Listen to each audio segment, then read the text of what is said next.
تو سب سے زیادہ علماء، محققین، سائنسدان، اطباء، حکماء اور فلسفی وہ مسلمان ہوئے۔ آج کل تو کچھ سناٹا سا ہے، سناٹا سا،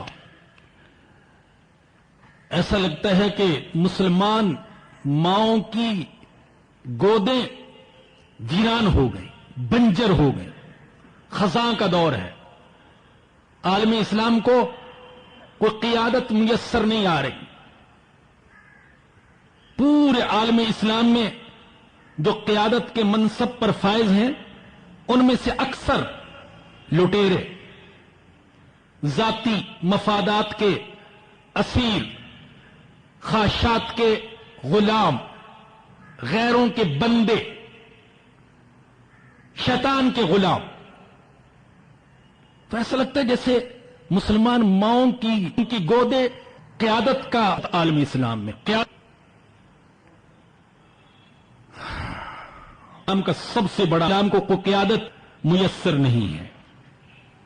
شتر، وہ جو ایک صحابی نے سیدنا ابو بکر صدیق رضی اللہ تعالیٰ عنہ کے بارے میں کہا ہے کہ حضور کی وفات کے بعد صورت ایسی تھی جیسے ٹھٹھرتی ہوئی رات ہو، ویرانہ اور جنگل ہو، اور بھیڑ بکریوں کا گلہ ہو لیکن چرواہا نہ ہو۔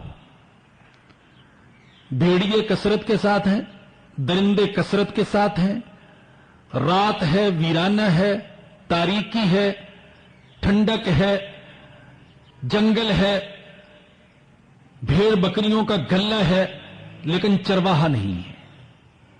آج عالم اسلام کی صورتحال بھیڑیے کثرت کے ساتھ، طرف سناٹا، ویرانے، سرد اور ٹھنڈی رات، لیکن کوئی چرواہا نہیں ہے۔ امت کو کوئی سنبھالنے والا اجتماع نہیں کیا۔ اس لیے آپ اگر غور فرمائیں تو یہ جو 2-3 صدیاں ہیں ہمارے قریب کی، ان کو چھوڑ کر پیچھے اگر آپ جائیں تو آپ کو پوری دنیا میں علم کے میدان پر، تاریخ کے میدان پر، سائنس کے میدان پر، طب، حکمت اور فلسفے کے میدان پر مسلمانوں کا قبضہ دکھائی دے گا۔ 18 سال کے بعد جب آسمان سے پہلی وحی انسانوں کی طرف نازل ہوئی، پہلا لفظ تھا اقرا۔ 600 سال کے بعد حضرت عیسیٰ علیہ السلام کو دنیا سے گئے ہوئے لگ بھگ 600 سال ہو گئے تھے۔ 600 سال کے بعد یوں کہیے کہ زمین کا آسمان سے جو رابطہ ہوا اور لائن بحال ہوئی اور پہلی وحی جو نازل ہوئی، تو پہلی وحی کا لفظ تھا اقرا، پڑھیے۔ حالانکہ اس وقت جو حالات تھے، پہلا لفظ، پہلا حکم عورتوں کے حقوق کے بارے میں بھی ہو سکتا تھا، اور عورتوں کی ہمدردیاں سمیٹنے کے لیے تو بڑا اچھا نعرہ تھا۔ جیسے آج کے دور میں عورتوں کی ہمدردیاں سمیٹنے کے لیے اہل مغرب اور متجددین اور دین بیزار اور علماء بیزار لوگ حقوق نسواں کا نعرہ بلند کرتے ہیں، حقوق نسواں کا نعرہ، ان کی ہمدردیاں سمیٹنے کے لیے۔ تو اسلام کے لیے تو بڑا اچھا موقع تھا عورتوں کی ہمدردیاں سمیٹنے کے لیے، اس لیے کہ اس وقت واقعی عورت مظلومیت کا ایک سیمپل تھی، ظلم و ستم کا ہدف تھی۔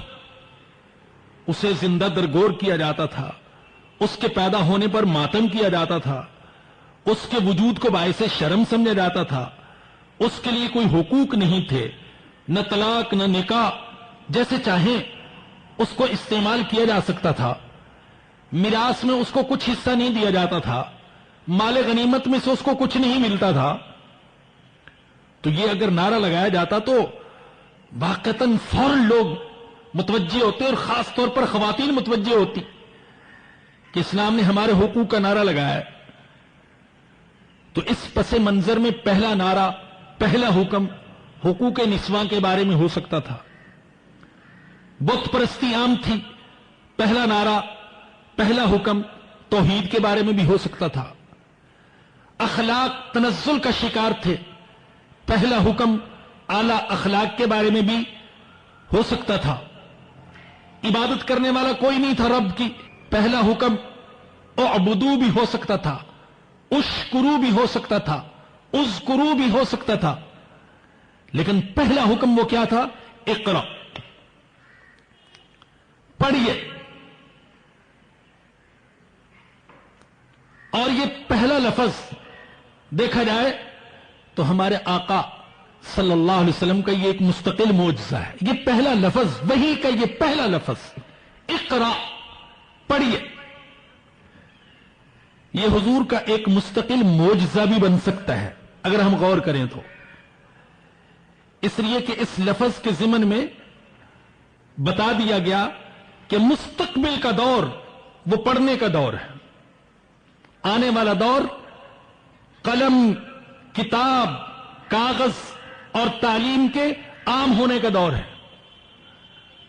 وگرنہ خود عرب کے اندر جو ماحول تھا وہاں معاذ اللہ کہہ رہا ہوں، معاذ اللہ بھائی، وہاں تو یہ حکم پڑھنے تھا، لکھنا پڑھنا جانتے نہیں تھے.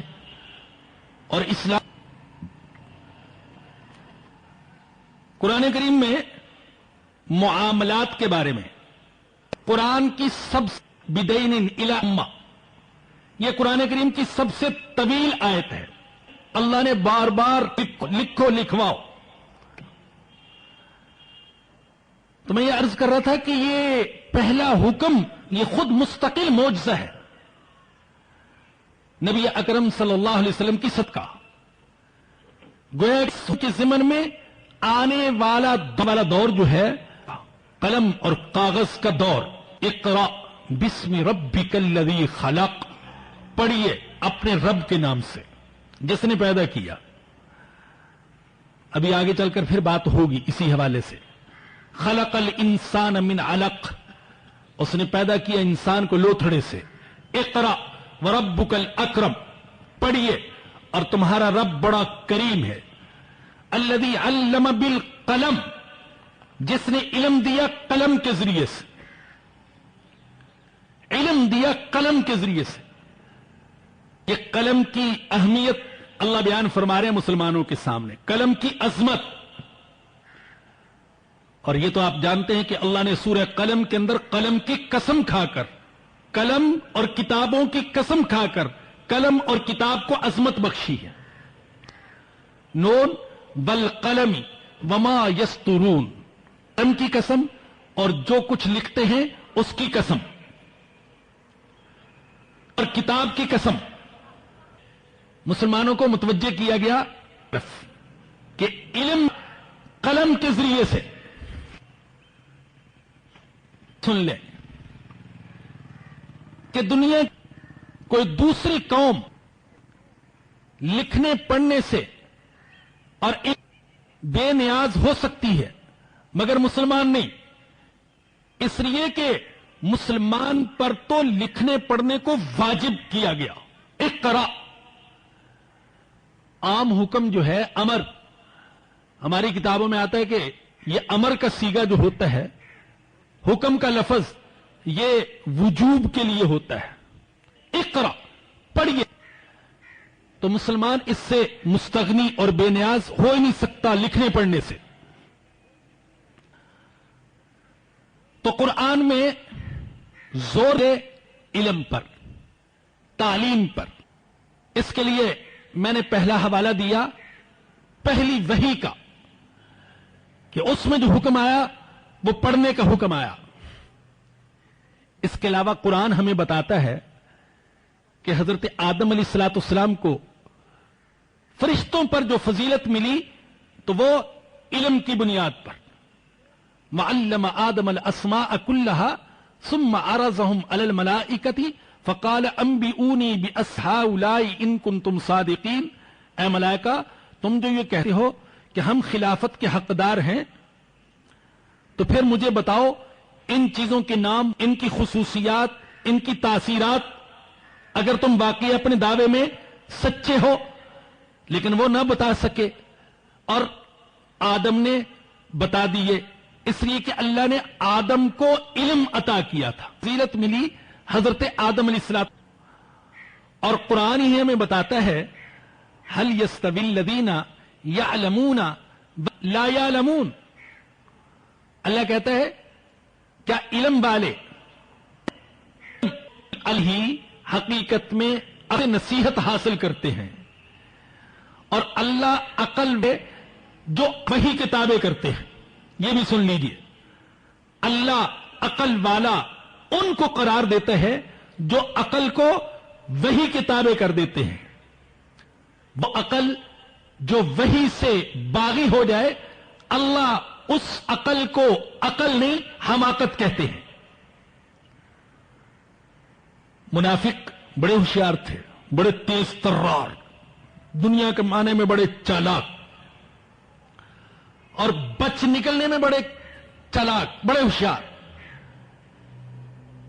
کہ کوئی قربانی نہ دینی پڑے، کوئی دکھ نہ سہنا پڑے، کسی حادثے کا سامنا نہ کرنا پڑے،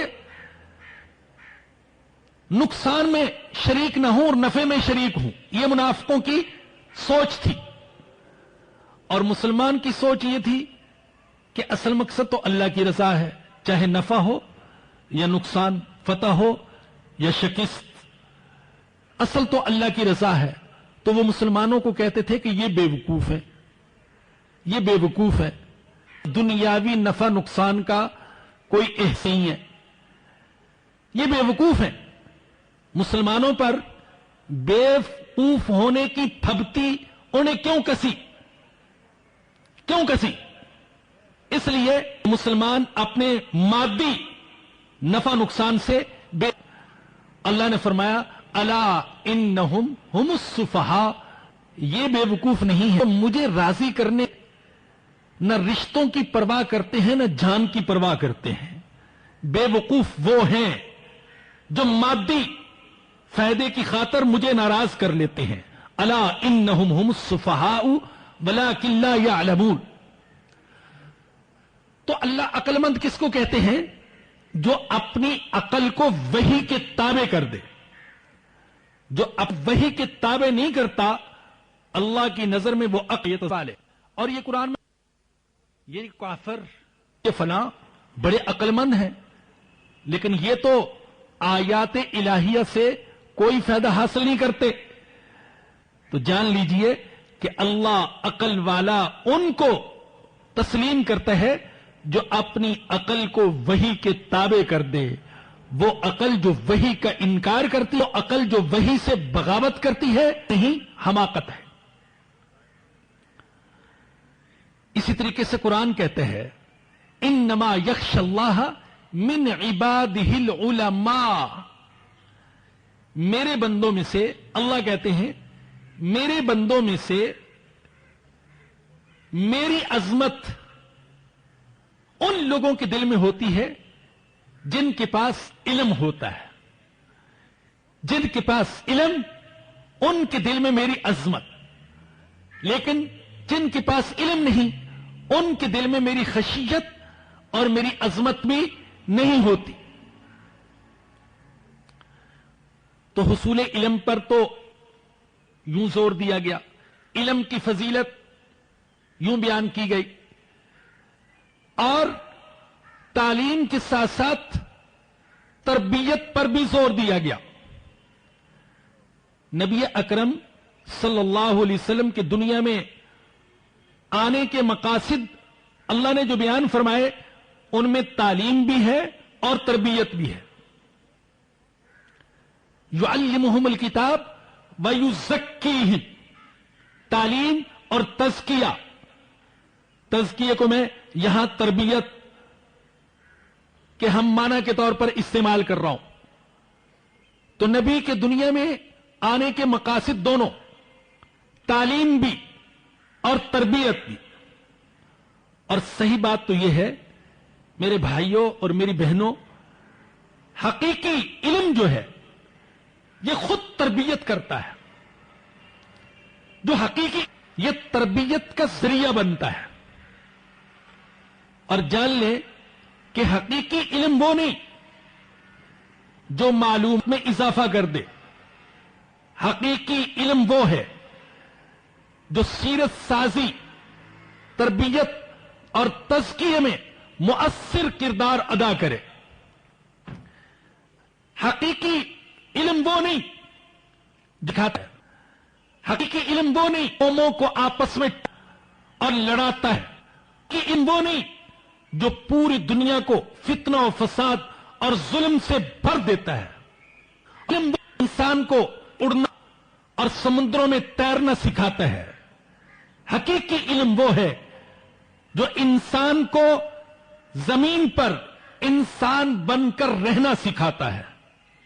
حقیقی علم وہ ہے جو انسان کا، بندے کا اپنے رب سے رشتہ ملاتا ہے. حقیقی علم وہ ہے جو انسان کے دل میں انسان، بڑے بڑے ماہرین فن، تاریخ پوری دنیا کو فتنہ و فساد سے جبکہ حقیقی دنیا میں امن پیدا کرنے کا ذریعہ سے ملاتا ہے. اور حقیقی علم وہ ہے بس ربک الابتداء، رب کے نام. ایسا علم انسان کو انسان بنائے گا. ایسا انسان کے دل میں انسان کی قدر پیدا کرے. علم انسان کو اپنے رب اور مولا سے ملا دے گا. یہ میں نے پہلے سوال کا جواب دیا. جو پہلا سوال اٹھایا گیا اشتہار میں کہ اسلام کے اندر تعلیم و تربیت کی اہمیت کیا ہے. دوسرا سوال جو اٹھایا گیا وہ یہ کہ حضور اکرم صلی اللہ علیہ وسلم کی تعلیم و تربیت کا انداز کیا تھا. حضور کی تعلیم و تربیت کا انداز تو جان لیجئے. حضور کی تعلیم و تربیت میں جو چیز ہمیں سب سے نمایاں نظر آتی ہے وہ ہے خیر خواہی، ہمدردی. بلکہ بات صرف ہمارے حضور تک محدود نہیں بلکہ تمام انبیاء کرام علیہ السلام کی تعلیم و تربیت کے اندر جو وصف ہمیں نمایاں دکھائی دیتا ہے وہ خیر خواہی کا ہے. اور اکثر انبیاء کے بارے میں اللہ نے ذکر فرمایا کہ انہوں نے اپنی اپنی قوم سے کہا انا لکم ناصح امین، میں تمہارا خیر خواہ ہوں اور امانت دار ہوں. نصحت لکم ولکن لا تحبون الناصحین، میں تمہارا خیر خواہ ہوں لیکن تم خیر خواہوں کو پسند نہیں کرتے ہو. حضرت لوط علیہ السلام نے بڑے درد سے کہا نصحت لکم ولکن الناصحین، میری قوم لیکن کہ تم اپنے خیر کرتے ہو. ہمارے آقا بھی اپنی امت کے لیے خیر خواہ تھے، اپنی امت کے خیر خواہ رہنے والے. میں موجود امت کے لیے وہ کس میں بیان کی ہے دعوت، جس نے وہ خواہ تھے اور امت دعوت کے بھی خیر خواہ تھے. آپ ابو بکر و عمر کے بھی خیر خواہ تھا اور کسی کو آپ کی خیر خواہی کا احساس ہی نہ ہوا. وہ آپ کو دشمن ہی سمجھتے رہے. ایک حدیث میں چھوٹے چھوٹے کیڑے اور پتنگے اور پروانے آگ میں چھلانگے لگائے اور کوئی شخص ان کو آگ سے ہٹائے، وہ ان کو دور ہٹاتا ہے، اپنی کمر چھڑا چھڑا کر تمہیں چھلانگ لگانے کی کوشش کرتے ہو. تو خیر خواہی اور ہمدردی. پھر دیکھیے کسی کا ایک بیٹا ہے، کسی کا ایک بیٹا، ایسے بھی ہے، کسی کا ایک بیٹا ایک بیٹی، کسی کے 6 کسی کے 10. اسے ان کی تعلیم و تربیت کی فکر ہے. اور حضور کی وہ حضور کے روحانی بیٹے، اور جتنی عورتیں وہ حضور کی روحانی بیٹیاں، اور حضور کو سب کی تعلیم و تربیت کی فکر. ہائے اللہ، نبی کے درد کا اندازہ لگانا ہو تو نافرمان اولاد کو، کسی باپ کی اولاد نافرمان ہو، باپ چاہتا ہے یہ ہدایت کے راستے پر چلے، وہ ضلالت کے راستے پر چلتے ہیں۔ باپ چاہتا ہے یہ علم کے راستے پر چلے، وہ جہالت کے راستے پر چلتے ہیں۔ باپ چاہتا ہے یہ اچھے اچھے لڑکوں سے دوستی لگائیں، وہ بروں سے دوستی لگاتے ہیں۔ باپ چاہتا ہے، ماں چاہتی ہے ان کے اندر اعلی اخلاق پیدا ہوں، وہ برے اخلاق اختیار کیے ہوئے ہیں۔ ماں اور باپ روتے ہیں، تڑپتے ہیں، منت سماجت کرتے ہیں، کبھی ڈراتے ہیں، کبھی آنکھیں دکھاتے ہیں، کبھی لالچ دیتے، کبھی روپیہ پیسہ دیتے ہیں، حد کر دیتے ہیں ان کو راہ راست پر لانے کے لیے۔ میں نے دیکھا ایک باپ بیچارہ اپنی اولاد سے اتنا پریشان اپنے بیٹے سے کہہ رہا ہے، بیٹا اگر تو قرآن پڑھ لے میں تجھے فلاں ملک کی سیر کراؤں گا۔ اب پیسے والا ہے، اتنا لالچ دے رہا ہے، لیکن بیٹے کے دل میں کوئی اہمیت نہیں پیدا ہو رہی۔ اب باپ کتنا تڑپتا ہوگا، کتنا دل میں کڑتا ہوگا، اے اللہ میں اس کی خیر خواہی چاہتا ہوں، ہمدرد ہوں، اس کا مستقبل سوچ رہا ہوں، دنیا میں اس کی عزت ہو، اس کا نام ہو، مجھ سے بھی زیادہ عزت ہو، مجھ سے بھی زیادہ اس کو سکون ملے، میں یہ چاہتا ہوں، اور یہ گندگی کے راستے پر چل رہا ہے۔ اللہ کی قسم، کسی ماں کو اور کسی باپ کو اپنی اولاد کی اتنی خیر خواہی نہیں ہوگی جتنی ہمارے آقا صلی اللہ علیہ وسلم کو اپنی امت کی خیر خواہی مطلوب تھی، اور جتنا درد آپ کے دل میں تھا، اس لیے کہ آپ کے درد کی گواہی اللہ نے دی ہے۔ اللہ نے آپ کے درد کی گواہی دی، فرمایا کہ لعلک باخع نفسک الا یکونوا مؤمنین، میرے محبوب ایسا لگتا ہے کہ اگر یہ ایمان نہ لائے تو آپ تو اپنی جان ہی دے دیں گے، ایسے لگ رہا ہے مجھے۔ اللہ کہہ رہا ہے، اور اللہ جب کوئی الفاظ استعمال کرتے ہیں اور اللہ جب کسی حقیقت کا اظہار کرتے ہیں تو وہ جچی تلی حقیقت ہوتی ہے، اس میں کوئی مبالغہ نہیں ہوتا، لفاظی نہیں ہوتی، حقیقت کے مطابق الفاظ ہوتے ہیں۔ واقعی ہمارے حضور کے دل میں وہ درد تھا جس درد کا اظہار اللہ نے قرآن میں کیا ہے۔ تو آپ کی تعلیم و تربیت کا جو انداز تھا، اس میں جو نمایاں چیز تھی وہ خیر خواہی، تکلیف میں ڈالے، طبی اعتبار سے جو تکلیف میں ڈالے وہ چیز میرے نبی پر بڑی مشکل گزرتی ہے۔ اللہ اکبر، مشقت میں تم پڑتے ہو اور تکلیف میرے نبی کو ہوتی ہے، کانٹا تمہارے پاؤں، عزیز علیہ میں سے بعض حدیث دنیا کے لال تقیم ہے۔ آپ جانتے رحیم اللہ کی بھی صفت ہے، اور اللہ نے یہ صفت اپنے نبی کے لیے بھی استعمال کی کہ میرا نبی بھی رحیم ہے، ایمان والوں کے لیے بڑا مہربان، بڑا درد۔ آپ کی تعلیم و تربیت میں خیر خواہی کا جو عنصر تھا، بہت سے واقعات حدیث کی کتابوں میں ہیں، اس مختصر نشست میں بیان نہیں کیے جا سکتے۔ ایک واقعہ میں عرض کر دوں۔ ایک صاحب آئے اور انہوں نے حضور اکرم صلی اللہ علیہ وسلم سے یہ کہا کہ یا رسول اللہ، میں سب کچھ کرنے کے لیے تیار ہوں لیکن میں زنا نہیں چھوڑ سکتا، مجھے آپ زنا کی اجازت دے دیں۔ صاف صاف کہہ دیا۔ ہائے اللہ، میں تو کہتا ہوں وہ بھی ہم سے بہت اچھا تھا، جو کچھ تھا وہ ظاہر کر دیا، ایسا نہیں کہ چھپ کر جو مرضی کرتے رہیں اور اللہ کے نبی کو پتہ ہی نہیں۔ اپنے حکیم کو اپنے بعد بڑی خیر خواہی کے ساتھ، بڑے درد کے ساتھ اور بڑی شفقت کے ساتھ پوچھا کہ اگر کوئی شخص تمہاری ماں کے ساتھ بدکاری کرے برداشت کرو گے؟ اس نے کہا اللہ کی قسم یا رسول اللہ، قطعاً برداشت نہیں کروں گا۔ آپ نے پوچھا اگر تمہاری بیٹی کے ساتھ کوئی کرے؟ لگا نہیں. بہن کے ساتھ نہیں. بعض روایات میں کئی رشتوں کا ذکر آتا ہے، پھوپھی کا، خالہ کا، رشتوں. یہی کہا یا رسول اللہ ہرگز برداشت نہیں. تم بدکاری کرنا چاہتے ہو، وہ ماں ہوگی، کسی کی بیٹی ہوگی. اور اس کے بعد اس سینے پر ہاتھ رکھا. اللہ اے اللہ اس کے دل کو پاک کر دے اور اس کی شرمگاہ کی تو حفاظت فرما لے. اللہ اکبر.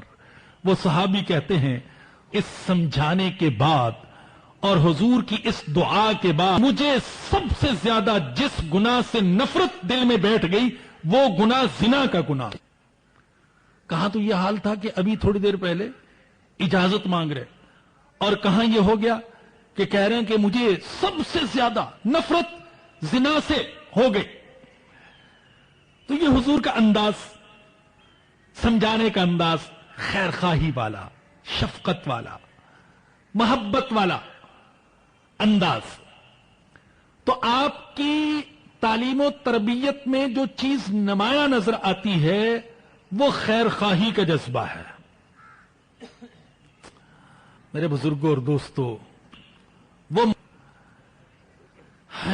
فین کو صرف مکہ دکھانا جانتا ہے اور گالیاں دینا جانتا ہے اور برا بھلا کہنا جانتا ہے.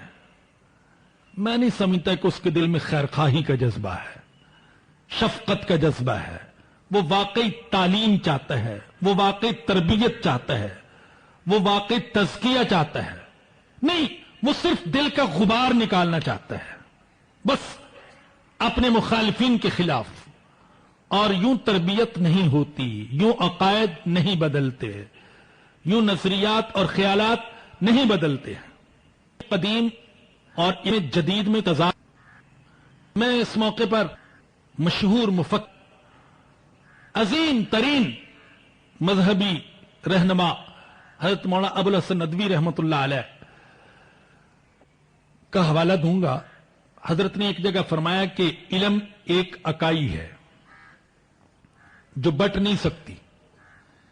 علم کو قدیم اور جدید، مشرقی اور مغربی میں تقسیم کرنا صحیح نہیں ہے. یہ علم قدیم ہے، یہ علم جدید ہے، یہ مشرقی ہے، یہ مغربی ہے. ان خانوں میں علم کو تقسیم کرنا صحیح نہیں ہے. علم تو ایک صداقت ہے، صداقت ایک سچائی جو اللہ کی دین ہے. بہت سے لوگ قرآن اور جو میڈیکل کا علم ہے، صنعت و حرفت کا علم کو علم جدید کہتے ہیں. یہ ایک سوچ ہے کہ قرآن اور حدیث یہ امت کا معنی نہیں ہے. کرے کہ قرآن اور حدیث میں اب بھی سچائیاں صرف 1400 سال پہلے کی سچائیاں نہیں، ازل کی سچائیاں، ابد کی سچائیاں وہ بیان کی گئی. مخلوق کی ابتدا سے لے کر اس دنیا کی انتہا تک کی سچائیاں بیان کی گئی. اگر اس اعتبار سے کوئی قرآن اور حدیث کے علم کو قدیم کہتا ہے میں تسلیم کرتا ہوں، لیکن اگر اس اعتبار سے کوئی کہے کہ آج یہ بوسیدہ ہو گئے، آج کے ترقی یافتہ دور سے یہ میل نہیں کھاتے، تو ہرگز حاشا وکلا ہم اس جھوٹے دعوے کو تسلیم کرنے کے لیے تیار نہیں ہیں. اور یہ بھی جان لیں کہ قرآن اور حدیث کا کوئی ٹکراؤ نہیں. طب کے ساتھ، حکمت کے ساتھ، صنعت و حرفت کے ساتھ، میڈیکل کے ساتھ، سائنس کے ساتھ، ٹیکنالوجی کے ساتھ کوئی تضاد اور کوئی ٹکراؤ نہیں ہے. کیسے ٹکراؤ ہو سکتا ہے؟ قرآن نے خود صنعت، حرفت کا ذکر کیا ہے، اس کی ترغیب دی ہے. وَعَلَّمْنَاهُ صَنْعَةَ لَبُوسٍ لَكُمْ. اللہ تو کہتا ہے صنعت و حرفت تو میرے انبیاء کی وراثت ہے. قرآن کہتا ہے، قرآن ہمیں بتاتا ہے یہ صنعت و حرفت، یہ فیکٹری اور کارخانے، یہ مختلف مصنوعات، یہ تو انبیاء کرام علیہ السلام کی وراثت ہے. وہ یہ کام کرتے تھے. حضرت داؤد علیہ السلام یہ کام کرتے تھے. زراعت کے ساتھ کیسے ٹکراؤ ہو سکتا ہے قرآن کا، جبکہ قرآن نے خود زراعت کا ذکر کیا. اللہ کے نبی نے زراعت کی فضیلت بیان فرمائی، صنعت و حرفت کی فضیلت بیان فرمائی. اللہ کے نبی نے فرمایا کہ ان اللہ یحب العبد المؤمن المحترف، اللہ کاریگر بندے کو، صنعت و حرفت والے کو پسند کرتا ہے، وہ اللہ کا محبوب ہے. تجارت کا کیسے تضاد ہو سکتا ہے قرآن کے ساتھ، جبکہ قرآن نے متعدد جگہ پر تجارت کے فضائل بیان فرمائے، تجارت کی شرائط بیان فرمائی، تجارت کے آداب بیان فرمائے. اور کیسے ٹکراؤ ہو سکتا ہے میڈیکل کا اور حکمت اور طب کا قرآن و حدیث کے ساتھ، جبکہ ہمارے آقا صلی اللہ علیہ وسلم نے اس شعبے میں ہدایات دی ہے. اور کیسے ٹکراؤ ہو سکتا ہے سائنس کے ساتھ قرآن کا، جبکہ قرآن کی 750 آیات تقریباً کم و بیش وہ تکوینیات کے بارے میں ہے، سورج اور چاند کے بارے میں، زمین اور آسمان کے بارے میں، دریاؤں اور سمندروں کے بارے میں، ہوا اور آگ کے بارے میں، عناصر کے بارے میں 750 کے قریب آیات. فرق صرف یہ ہے جو میں نے عرض کیا، اور میں نے کہا تھا کہ آگے اس بات کو دوبارہ چھیڑوں گا.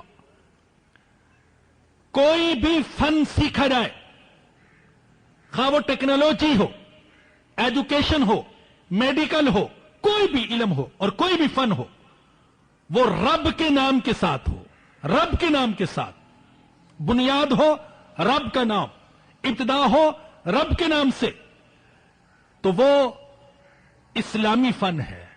قرآن اس سے منع نہیں کرتا. اقرا بسمی ربک الذی خلق، پڑھیے اپنے رب کے نام کے ساتھ. اور جان لیجئے بعض اہل علم نے لکھا کہ مسلمانوں کو صنعت و حرفت اور دوسرے ایسے علوم و فنون جو زندگی کے مسائل سے تعلق رکھتے ہیں ان کا حاصل کرنا فرض ہے، تاکہ وہ غیروں کے محتاج نہ بن جائیں، تاکہ مسلمان غیروں کا محتاج نہ بن جائے. آج مسلمان غیروں کا محتاج بن گیا، قدم قدم پر ایک ایک چیز میں غیروں کا محتاج. ان کے تانے، اسلحہ ہمارا استعمال کرتے ہو، اور ملبوسات ہمارے، مشروبات ہمارے، اور ہماری پستی کی انتہا تو یہ ہے کہ ہم کو برگر بنانا بھی نہیں آتا. ہاں، ہم برگر بھی ان کے کھاتے ہیں اور بوتلیں بھی ان کی پیتے ہیں، ہم پرفیوم بھی ان کی استعمال کرتے ہیں.